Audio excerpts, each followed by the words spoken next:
Hello students, welcome to my channel. बच्चों, आज की इस वीडियो में हम करेंगे हमारा first law of thermodynamics.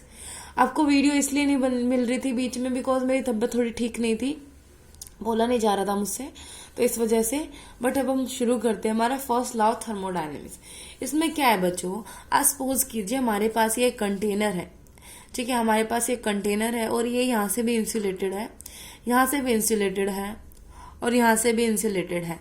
Insulated का क्या मतलब होगा, ना तो हीट अंदर आ सकती है ना ही हीट बाहर जा सकती है, ठीक है। और जो इसका बेस है सिर्फ ये इंसुलेटेड नहीं है। तो आप कोई भी क्वेश्चंस कर रहे हो, आप एक्सप्लेन कर रहे हो, तो आप लिखेंगे कि हमने ऐसा कंटेनर लिया जिसका बेस इंसुलेटेड नहीं है, बाकी सब पार्ट उसका क्या है, इंसुलेटेड है, ठीक है।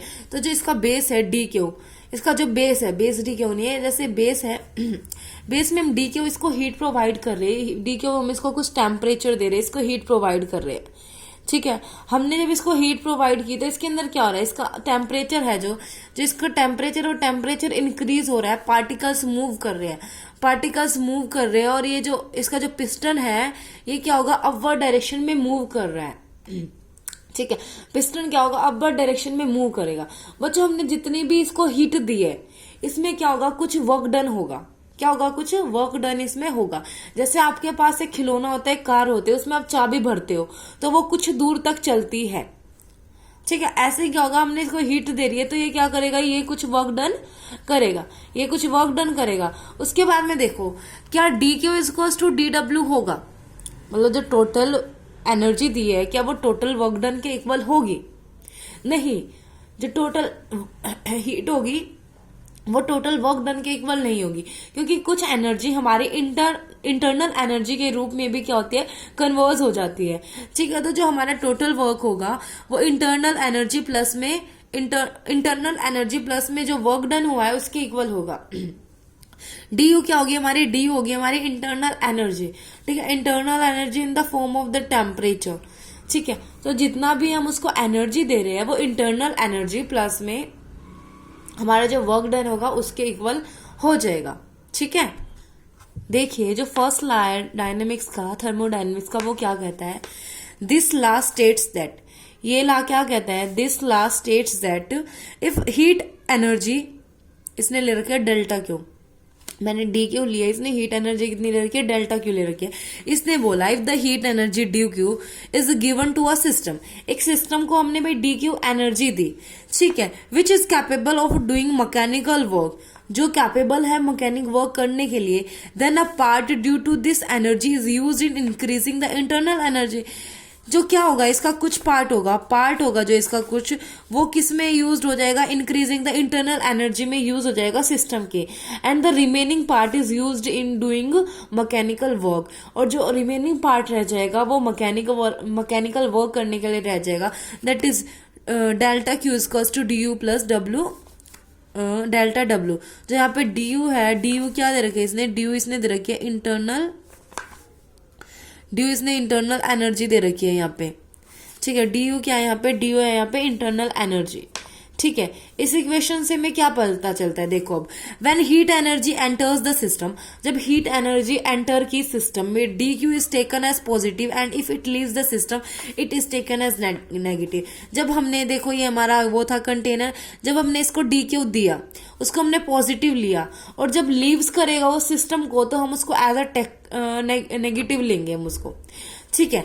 When the internal energy of the system increase, जब इंटरनल एनर्जी सिस्टम की इंक्रीज होगी, D U is taken as positive. भाई कोई भी चीज इंक्रीज हो रही है तो वो पॉजिटिव होगी, मतलब इंक्रीज हो रही है तो बढ़ रही है तो वो पॉजिटिव है, okay. And if it decreases it is taken as negative, अगर वो घटेगी तो उसको नेगेटिव लेंगे। ये बात तो आपको अभी तक फिजिक्स पढ़ते पढ़ते समझ आ गया होगा। तो इंक्रीज है तो पॉजिटिव और डिक्रीज है तो नेगेटिव, ओके। अब देखो, work done D W by taken the system, by the system is taken as positive and work done on the system is taken as negative. जो work done by the system, जो work done system करेगा उसको हम positive लेंगे, लेकिन जो work done system के ऊपर होगा उसको हम नेगेटिव लेंगे। क्या बोला इसने, जो वर्क सिस्टम करेगा, सिस्टम जो भी काम करेगा, जैसे ये सिस्टम है, ये कुछ भी काम कर रहा है उसको हम पॉजिटिव लेंगे, लेकिन इस सिस्टम के ऊपर अगर कोई काम कर रहा है तो उसको हम क्या करेंगे, नेगेटिव कंसीडर करेंगे, ठीक है, अब हम कुछ लिमिटेशंस लेंगे हम फर्स्ट लॉ ऑफ थर्मोडायनेमिक्स की। ठीक है, लिमिटेशंस देखिए हम, limitations of first law of thermodynamics. इसने क्या बोला, any information of the direction of change, ये कोई भी इंफॉर्मेशन नहीं दे रहा कि चेंज क्या होगी डायरेक्शन की, डायरेक्शन क्या होगा। ठीक है, चेंजिंग इन डायरेक्शन क्या होगा, ये कुछ भी हमें क्या नहीं दे रहा, इंफॉर्मेशन नहीं दे रहा। First, why heat energy always flows only from a hot body to cold body. इसने बोला क्यों भाई हीट एनर्जी हमेशा फ्लो करती है हॉट बॉडी से कोल्ड बॉडी की तरफ बाय इटसेल्फ। फर्स्ट क्वेश्चन तो ये, इसने इसके बारे में कुछ नहीं बताया। सेकंड क्या है, why heat energy given to a body by keeping it in fire does not produce motion और काइनेटिक एनर्जी इन इट। ठीक है, सेकंड क्या है, any information about the extent to which heat energy can be converted into mechanical work. ये भी इसने नहीं बताया कि किस एक्सटेंट तक क्या होगा कि हीट एनर्जी कन्वर्ट की जाएगी मैकेनिकल एनर्जी में। Example, it does not tell why a given amount of heat energy can not be converted into an equivalent amount of work.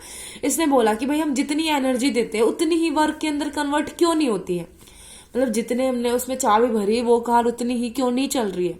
First question तो इसका यही हो रहा है। In other words, it does not tell that why a 100% efficient heat engine is not possible, कि 100% efficient heat engine possible क्यों नहीं है। ठीक है, तो हमने क्या किया है, फर्स्ट लॉ ऑफ थर्मोडायनेमिक्स किया है, इसकी लिमिटेशंस की है, आप यहाँ से स्क्रीनशॉट ले लेना। ठीक है, तो अब सेकेंड लॉ हम नेक्स्ट वीडियो में करते हैं। Thanks for watching.